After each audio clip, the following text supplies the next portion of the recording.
મહત્વપૂર્ણ સમાચાર અમદાવાદથી તો અમદાવાદના નારોલ વિસ્તારમાંથી ગુનાહિત પ્રવૃત્તિઓ ડામવા માટે પોલીસ દ્વારા કરવામાં આવી રહેલા પ્રયાસોના ભાગરૂપે એક મહત્વપૂર્ણ સફળતા મળી છે।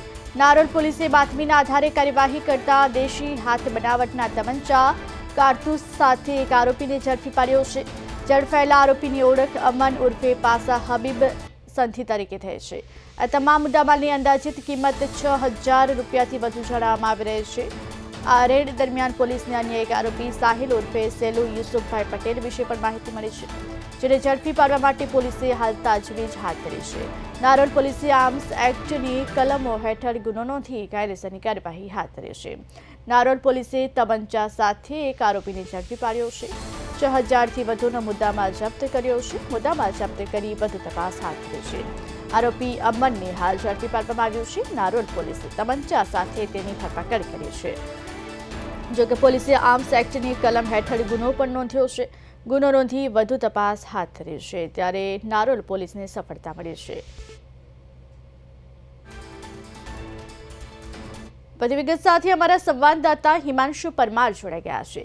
જી હિમાંશુ, પોલીસે તમંચા સાથે એક વ્યક્તિની ધરપકડ કરી હોવાની ઘટના સામે આવી, શું છે વધુ વિગત? જો રીસા વાત કરવામાં આવે તો નારોલ વિસ્તારમાં એક આરોપીની ધરપકડ કરવામાં આવી છે। આરોપી સાથે એક હાથ બનાવટનો દેશી તમંચો અને તેની સાથે 4 જીવતા કારતૂસ અને એક છરો ઝડપાયો હતો। આરોપી અમન ઉર્ફે પાસા હબીબ સામે આર્મ્સ એક્ટ હેઠળ ગુનો નોંધી પોલીસ દ્વારા વધુ તપાસ હાથ ધરવામાં આવી છે। આજે મુદ્દામાલ મળી આવ્યો છે, તેની કિંમત અંદાજિત 6000થી વધુની કિંમત છે અને પોલીસ દ્વારા જે અન્ય આરોપી સાહિલ ઉર્ફે યુસુફ પટેલ છે તેને ઝડપવા માટે વધુ તજવીજ હાથ ધરી છે। જી હિમાંશુ, ઝડપાયેલ આરોપી ક્યાંનો રહેવાસી છે, તેને લઈને કોઈ માહિતી ખરી? જી ઉર્વિશા, ઝડપાયેલ આરોપી મૂળ જે નારોલ વિસ્તાર છે, નારોલ વિસ્તારની આજુબાજુમાં રહેતો હોવાની જે પોલીસ દ્વારા માહિતી આપવામાં આવી છે અને સાથે સાથે અન્ય આરોપી છે જે ત્યાંનો જ રહેવાસી હોવાની જે વાત છે સામે આવી છે અને આરોપી વિરુદ્ધ અન્ય અગાઉ એક પ્રોહિબિશન અંગેનો ગુનો પણ નોંધાઈ ચૂક્યો છે। જી હિમાંશુ, આરોપીને કયા વિસ્તારમાંથી કેવી રીતે ઝડપી પાડવામાં આવ્યો, તેમને લઈને કોઈ માહિતી ખરી?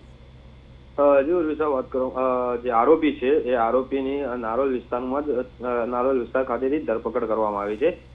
જે પોલીસને બાતમી મળી હતી અને બાતમી આધારે જે આરોપી હતો, આરોપી પાસેથી હાથ બનાવટની જે દેશી તમંચો છે અને સાથે સાથે જે જીવતા કારતૂસ અને સહિત છરો ઝડપવામાં આવ્યો હતો। જી હિમાંશુ, સમગ્ર માહિતી આપવા બદલ આપનો આભાર। ત્યારે નારોલ પોલીસે જો કે આર્મ્સ એક્ટ કલમ હેઠળ ગુનો નોંધ્યો છે, ગુનો નોંધી વધુ તપાસ હાથ ધરી છે, મુદ્દામાલ પણ જપ્ત કર્યો છે।